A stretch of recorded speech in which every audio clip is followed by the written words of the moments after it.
Bom dia, boa tarde, boa noite. Aqui é o Pascoal, irmão de Campo Limpo Paulista.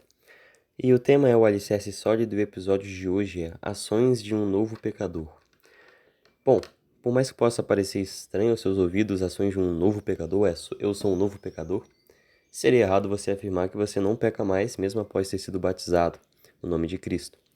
E sim, nós somos novos pecadores, vamos dizer assim, mas não como os de anterior que viviam no pecado, mas como João fala, lá no primeiro capítulo de João, quer dizer, primeira carta de João, capítulo 3, versículo 6, e já deixa aberto nesse capítulo. Você até pode ler depois para pegar um pouco mais o contexto, que é interessante. Mas no versículo 6 diz: Todo aquele que permanece nele, ou seja, no Pai, não vive pecando. João diz aqui que depois de batizar, depois de permanecer no Pai, não quer dizer que a gente nunca mais vai pecar, mas que a gente não vive pecando. Ou seja, a frequência ela diminui, perdão. A gente para de pecar tanto como a gente pecava antes, com aquela conduta terrível, mas sim começa a focar nos próximos dias, esquecendo de tudo que a gente já fez no passado, para ter uma vida cada vez mais santa, para a gente buscar estar evitando cada vez mais o pecado. Não quer dizer que a gente vai relaxar, se o pecador não tem jeito, mas sim que a cada dia que passa a gente sente pecar menos na nossa vida. E essa busca por uma purificação, por um viver melhor, nos dá a possibilidade de ter esperança. Que esperança? Aquela que você vê no versículo 3, que é explicada no versículo 2, de ver a Deus pessoalmente, ou seja, de ir para o céu, de estar com Ele.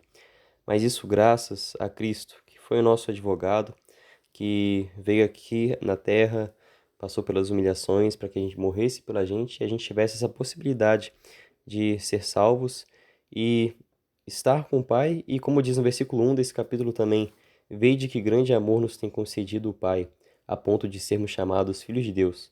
E de fato somos filhos de Deus. Somos filhos de Deus porque Cristo nos deu essa possibilidade.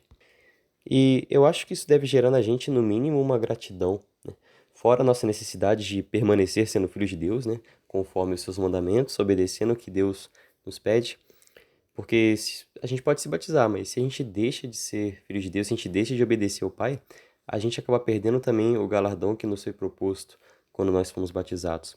Mas falando da gratidão, nós precisamos agir pensando, eu preciso fazer alguma coisa que eu não preciso ficar de braços, não posso ficar de braços cruzados, até porque eu vou desprezar, eu vou jogar no lixo o sacrifício que Cristo fez por mim e é um mandamento de minha parte.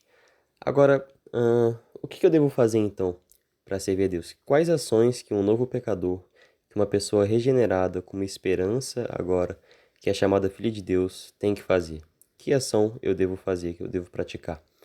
Bom, como o tempo do devocional é pequeno, não teria como eu ler o Novo Testamento inteiro aqui, mas é simples a resposta. Precisamos ler o que o Novo Testamento nos fala e começar a praticar nas cartas, no que Jesus nos fala nos evangelhos e tomar o evangelho como a base da nossa vida, como uma semente que vai dar frutos depois e que fica firmada, com raiz no nosso coração.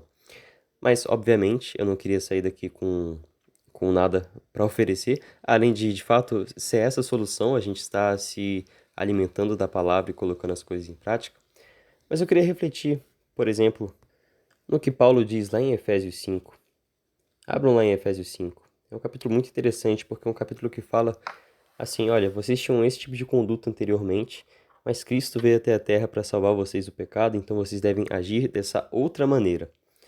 Então ele fala, olha, que eu nem ouço entre vocês esse tipo de pecado, como a impureza, a cobiça, as conversas torpes, a idolatria, a avareza e por aí vai. Ele dá uma série de listas de pecados terríveis mesmo, que Deus abomina.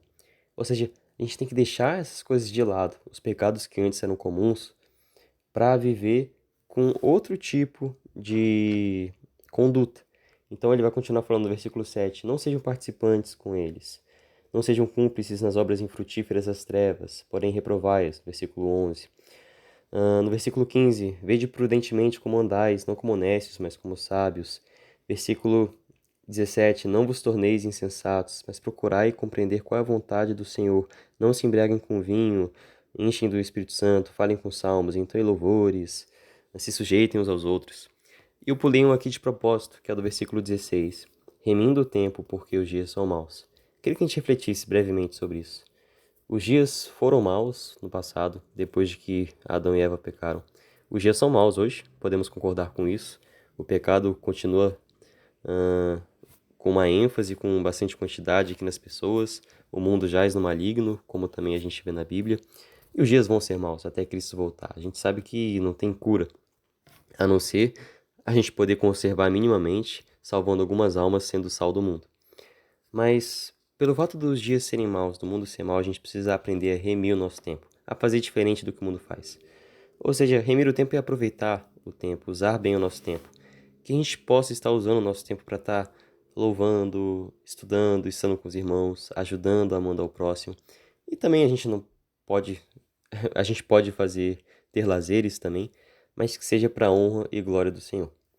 Então, boa sorte para todos nós que a gente esteja estudando e buscando saber qual é a vontade de Deus, para que a gente tenha ações de um novo pecador, arrependido do que fez e pronto para deixar tudo de lado para servir a Cristo, para receber a esperança de viver eternamente com Ele.